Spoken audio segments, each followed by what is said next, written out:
मराठवाड्यामध्ये आज मोठ्या प्रमाणामध्ये पूरस्थिती निर्माण झालेली आहे आणि भयानक तुफान पुराचा आज महाराष्ट्रामध्ये चालू आहे आणि यामध्ये गावाचं नुकसान होत आहे। कोणतंही शहर आज डुबलेलं नाही, फक्त खेडी जी की या नदीकाठी वसलेली आहेत। कोणतंही शहर या गोदावरी नदीकाठी वसलेलं नाही, फक्त खेडी वसलेली आहेत। या खेड्यांचं अतोनात नुकसान जालना जिल्हा असो, औरंगाबाद जिल्हा असो, इवन परभणी जिल्हा असो, बीड जिल्हा असो, नांदेड जिल्हा असो, या जिल्ह्यामध्ये अतोनात नुकसान महाराष्ट्रातील मराठवाड्यातील शेतकऱ्यांचं होत आहे आणि झालेलं आहे।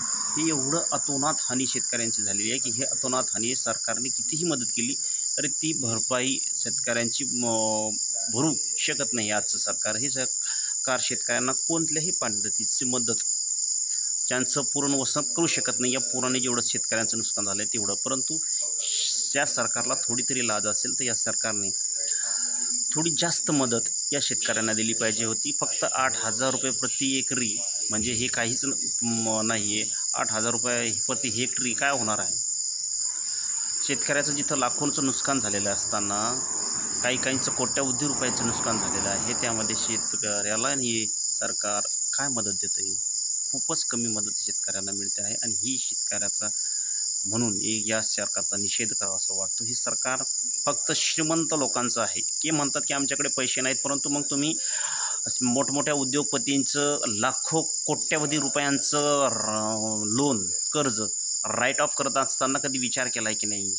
त्यांचं लोन असं कोट्यवधी, जसं की अंबानीचं लोन आहे 6 लाख कोटी रुपये तुम्ही माफ केले, अडाणीचे 1.5 लाख कोटी रुपये माफ केले।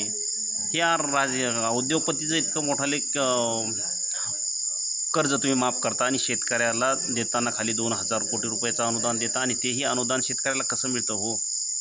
ते शेतकऱ्याला अनुदान मिळतच नाही। हे बँकेवाले, हे तलाठी, हे काय तुमचे ही प्रशासकीय यंत्रणा, हे सगळं अनुदान हे जास्तीत जास्त तिकडंच बुडतं, शेतकऱ्याच्या चक्रा मारण्यात, ते काढण्यात, याच्यात त्याच्यात। खूप अवघड आहे हो। डायरेक्ट शेतकऱ्याला मदत मिळत नाही। तुम्ही जरी अनुदान दिलं तरी ते शेतकऱ्यापर्यंत तेवढं मिळतच नाही। शेतकऱ्याच्या खात्यात ते डायरेक्ट येतच नाही, शेतकऱ्याच्या हातात ते तुमचं अनुदान येत नाही। ते देऊनही फायदा नाही। तुम्ही देत आहे तर द्या, परंतु जरा चांगलं तरी द्या। शेतकरी अशा परिस्थितीमध्ये जरी पीक काढतो तरी त्या शेताच्या पिकाला तुम्ही भाव देत नाही। शेतकऱ्याची व्यथा ही आज खरंच दयनीय आहे आणि शेतकऱ्याचा कोणीच वाली या महाराष्ट्रामध्ये राहिलेला नाही असं दिसून येत आहे। शेतकऱ्यांनी आता संघटित होणं गरजेचं आहे आणि स्वतःचे प्रश्न स्वतः सोडवावे लागतील शेतकऱ्यांना।